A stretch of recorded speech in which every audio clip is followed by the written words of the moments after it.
With the rising sun, tension and fear here at the prison mounts. 2 guards are being held hostage in C Block with over 250 of the state's most dangerous criminals. Police units from everywhere surround the prison. Guards load their guns, and aerial shots show sharpshooters are set in place. This is the prison, and this is the C unit, the dorm they surround. Negotiations are sporadic, with inmates complaining about overcrowding and food.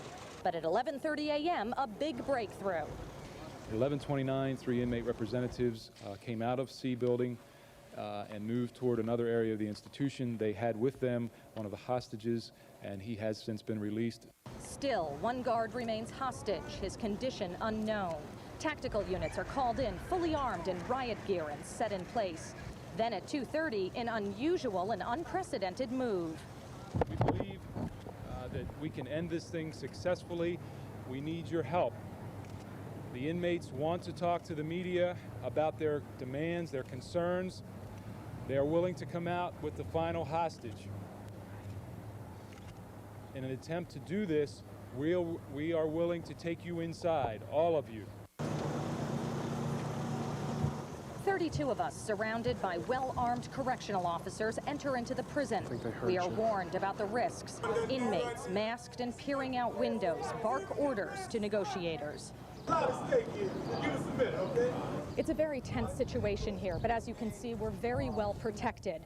But not very far away in that building are the inmates, and they're still armed. But something happens. Inmates don't want to release their hostage before talking to media.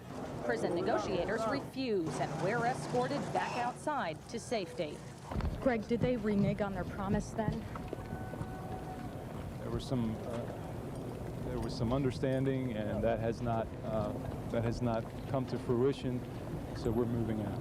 Now, talks end in a stalemate. At 6:30, police helicopters hover and fresh tactical teams are sent in. This time, it appears they're destined for the inside compound.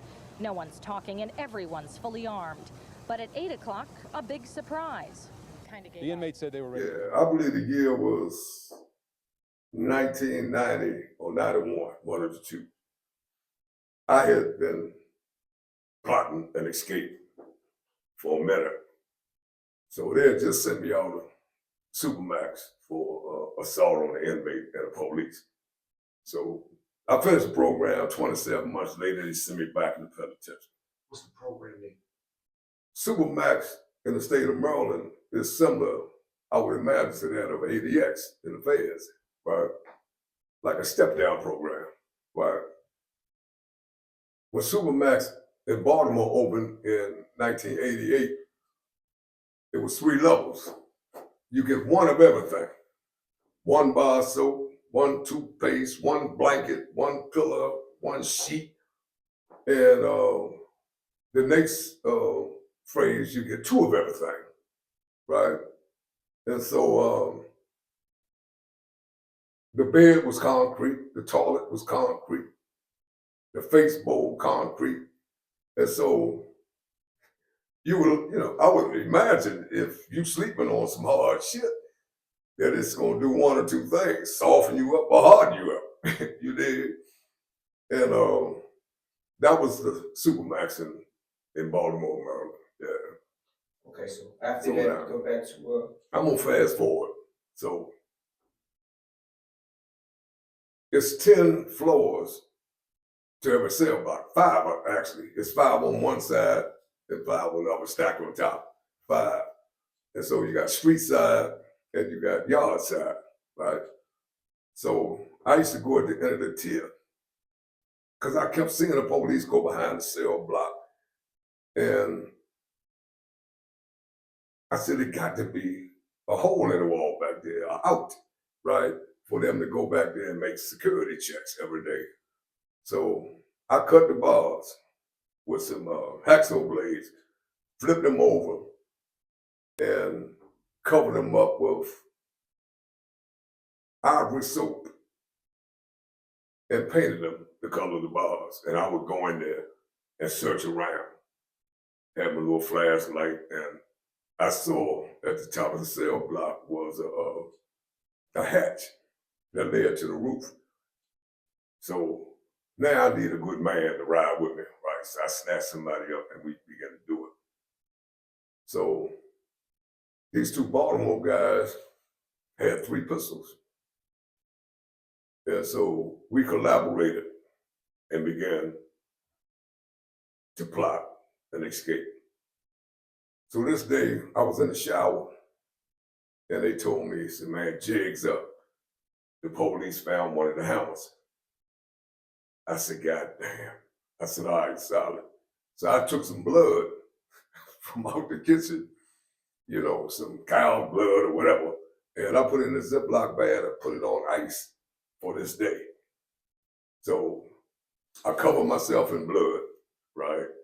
And front and back, and put blood all over my hands, and I went to the plexiglass window, and I slid down to the floor so they could open up the security cage, right? With the hammer that the police just found. And he was reporting, you know, turning it into the sergeant. So when I hit the floor, the police came out. He looked for a pulse, rolled me over from my stomach to my back, and when he did, I pulled the gun out and said, we take it over. Right. The biggest mistake I could have made was letting all the inmates out themselves.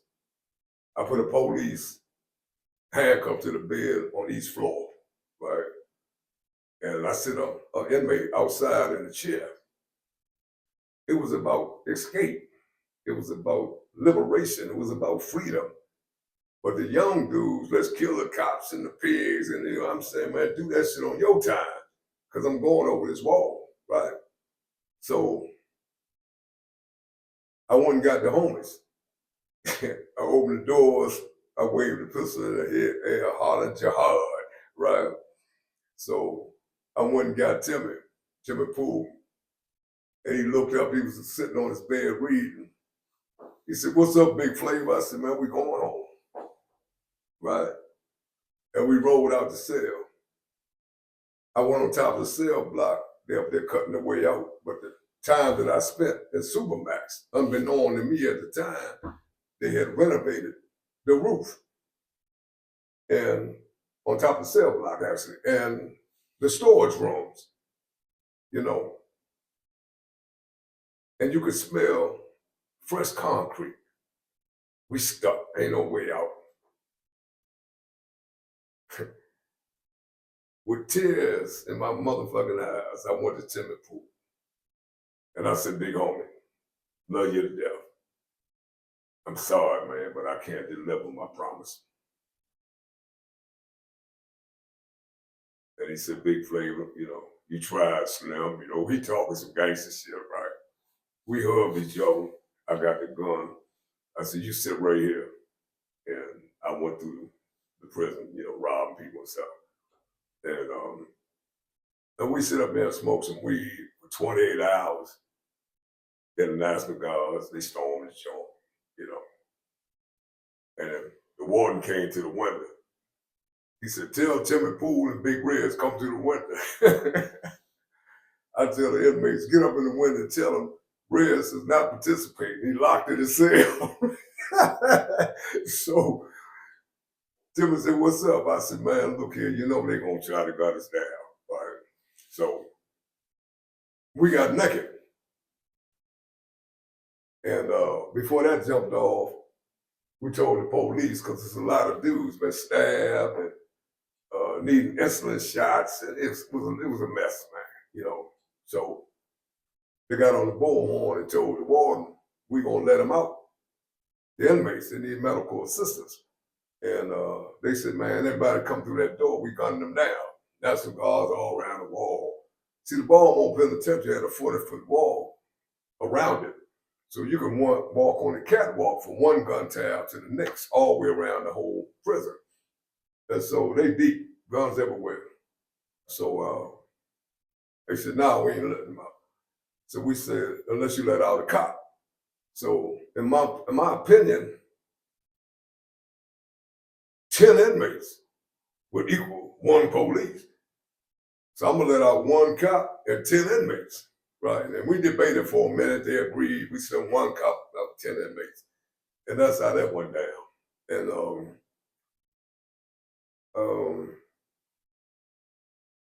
now me and Timmy walked out naked, and they put us in the yard with the National Guards around it, and put up some tents for us in the yard for 20-some days.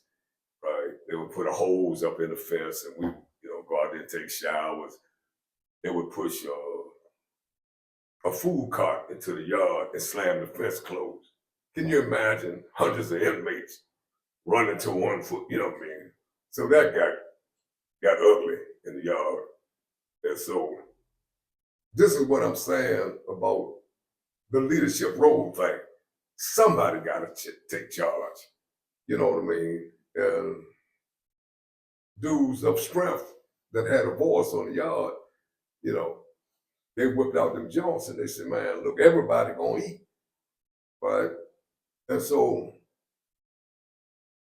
I'm not glorifying what it is. Don't misunderstand what I'm saying. But I've never been involved in no criminal activity where somebody didn't rat and tell. And we're talking about hundreds of people know who pulled out the guns, know what this happened and that happened. Nobody uttered a word, right? So naturally, it's a statute of limitation on this conversation we have. Wasn't nobody killed. And I'm telling you what happened that night for 28 hours. And so people want me to write a book called 28 Hours based on that, right? And I might get around to it, right? But also in conversation, the young man, at 19, man, I was illiterate. Couldn't read, couldn't write, couldn't read a stop sign, right? And so that's what the penitentiary afforded me the opportunity to educate myself. You put me in them Desmond Crits and them dark places, and I began to hit the books. And I began to read and write. And Malcolm X used to say, take 2 words, right? And break them down in syllables, right? And walk around the prison yard until you learn how to spell that particular word, flip it over in the definition. So if I did 2 words every day for 365 days out of a year, can you imagine how extensive my vocabulary would be? So I developed a vocabulary and my vernacular began to escalate, right?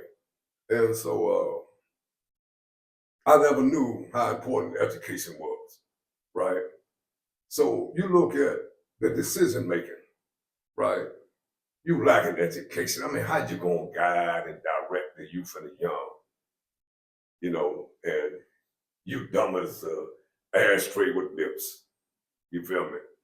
So when I was stuck in them spots, man, that was my cause, right?